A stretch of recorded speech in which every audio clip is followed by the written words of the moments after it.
Hello everyone, আশা করি সবাই ভালো আছেন। আমিও ভালো আছি পরম করুণাময়ের কৃপাতে। আপনাদের আশীর্বাদ ও ভালোবাসাতে নতুন একটা ভিডিও নিয়ে হাজির হলাম। ভিডিওর মাধ্যমে কভার করব বেশ কিছু নতুন এবং গুরুত্বপূর্ণ তথ্য। শেষ পর্যন্ত দেখার জন্য বিনীত রিকোয়েস্ট করছি।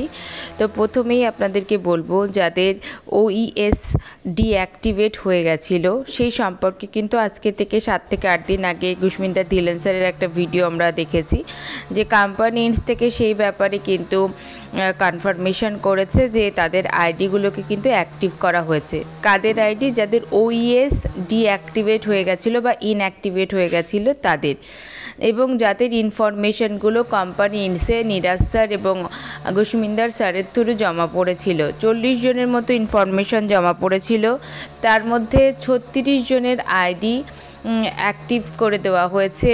সেটা কোম্পানি কিন্তু একদম কোম্পানি থেকে জানিয়ে দিয়েছে। এবার যাদের ডিঅ্যাক্টিভেট হয়ে গেছিলো OES এর আইডিটা, তারা কিন্তু অবশ্যই লগ ইন করুন আপনার সেম ইমেল আইডি এবং পাসওয়ার্ড দিয়ে।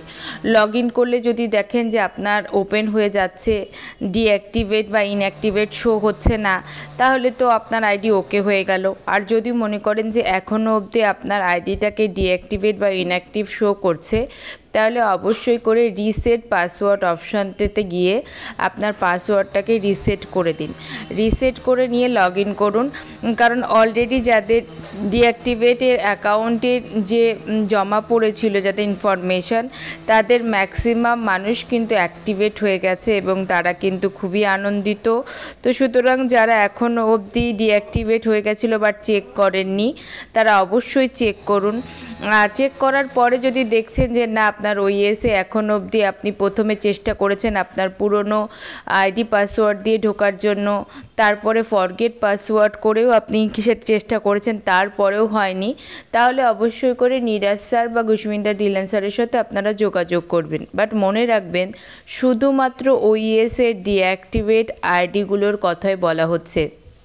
মোটামুটি যে 40 জনের লিস্ট জমা পড়েছিল গুশমিন্দর ধিল্লন স্যার বা নিরাজ স্যারের কাছে, তাদেরই কিন্তু ফলো আপ কোম্পানি করেছে এবং সেগুলোকে কিন্তু সুরাহা করে দিয়েছে। তো যাদের ইনঅ্যাক্টিভেট হয়ে গেছিলো বা ডিঅ্যাক্টিভেট হয়ে গেছিলো, তারা খুবই আনন্দিত।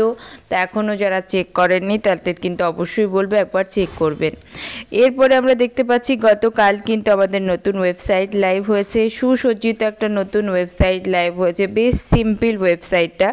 তো আপনারা সবাই কিন্তু ওয়েবসাইটটা ভিজিট করুন।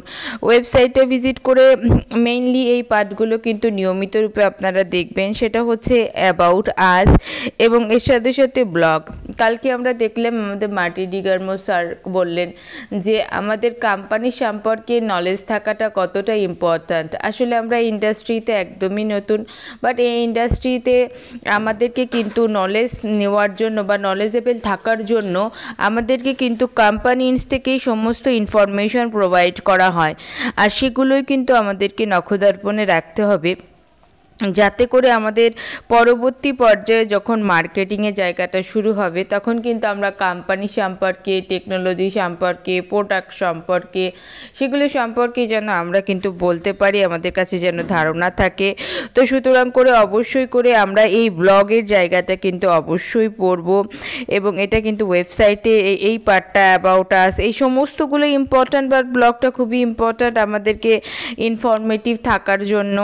এখানে দেখুন ব্লগে বিভিন্ন বিষয়ের উপরে কিন্তু ব্লকচেন টেকনোলজির উপরে, ক্লাউড বেস টেকনোলজির উপরে, সমস্ত কিছুর উপরে কোম্পানি কিন্তু এখানে লেখে। আর এগুলোকে কিন্তু ডাইরেক্টলি ইনডাইরেক্টলি আমাদের জন্যই করা হয়, যাতে করে আমরা এখান থেকে এডুকেটেড হতে পারি। তা অবশ্যই করে আমাদের ফোকাস দেওয়া উচিত এই পাঠটার উপরে, এবং আমাদেরকে নিয়মিত রূপে এখানে অনুশীলন করা উচিত, আমাদের নলেজটাকে বাড়ানো উচিত। যত আমরা নলেজেবল হব, তত আমরা অনপ্যাসিভের সামনের দিকে যাত্রাতে কিন্তু সফল হতে পারবো। এবং কালকে মার্টি ডিগারমো স্যার এই কথাটা খুব সুন্দরভাবে বলেছেন যে দেখুন, আমরা যে বারংবার অ্যাংজাইটির শিকার হচ্ছি, তার কারণ হচ্ছে আমাদের কাছে প্রপার নলেজ না থাকার কারণে। কারণ ডিজিটাল জগতে আমরা কখনোই সম্পৃক্ত ছিলাম না। ডিজিটাল জগতে কী ধরনের কর্মকাণ্ড হয়, একটা ডিজিটাল বেস কোম্পানি কিভাবে তারা সাকসেসে পরিণত হয়, বা প্রোডাক্ট কিভাবে তাদের নিয়মিত রূপে ডেভেলপড করে, কতগুলো ধাপ তাদেরকে এগিয়ে যেতে হয়, এই সমস্ত কিছু কিন্তু আমরা জানি না। আর সেগুলোর জন্যই কিন্তু আমাদের মধ্যে একটা হতাশা বা অ্যাংজাইটি আছে।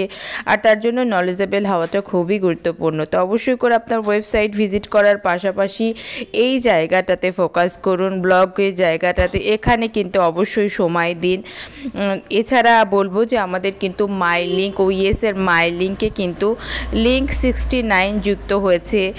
এটাও একটা ওয়েবসাইট, একটা পুরনো ওয়েবসাইটের লিঙ্ক, যেটা কিন্তু ওয়েবসাইটের লিঙ্ক কিন্তু সেখানে যুক্ত করা হয়েছে, যেটা আপনি কাউকে শেয়ার করলে সেখানে আপনার ওয়েবসাইট আর কোম্পানির ওয়েবসাইটটা দেখার সাথে সাথে এই লিঙ্কে যদি কেউ রেজিস্টার করে সে কিন্তু আপনারই কাস্টমার বা ইউজারে কিন্তু যুক্ত হবে। তো অবশ্যই এটাও চেক করুন। তো এই ছিল এখনকার মতো গুরুত্বপূর্ণ তথ্য। দেখা হচ্ছে নেক্সট ভিডিওতে। অবশ্যই ভালো থাকবেন।